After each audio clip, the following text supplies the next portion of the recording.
17-18 বছর জামাত শিবির কোথায় ছিল? এই 14 গ্রামকে ধরে রাখছে কামরুল ভাই। জামাত শিবিরের কোনো পাত্তাও ছিল না।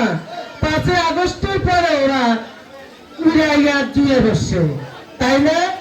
যে কামরুল ভাই 14 গ্রামকে হাতে হাতে পা করে সুসংগঠিত করেছে, 14 গ্রামের জনগণকে আগলে রেখেছে, সেই কামরুল ভাইয়ের জন্য আজকে দেশবাসীর কাছে আমি দোয়া চাচ্ছি। সব মা বোনদের উদ্দেশ্যে বলবো, আমাদের দেশমাতা বেগম খালেদা জিয়ার ধানের শীষে সবাই ঐক্যবদ্ধভাবে ভোট দিবেন, ভোট চাবেন, ঘরে ঘরে যাবেন, মা বোনদেরকে বুঝাবেন। আপনারা যদি না পারেন, আপনাদের সহযোগিতা আমি করবো ইনশাল্লাহ।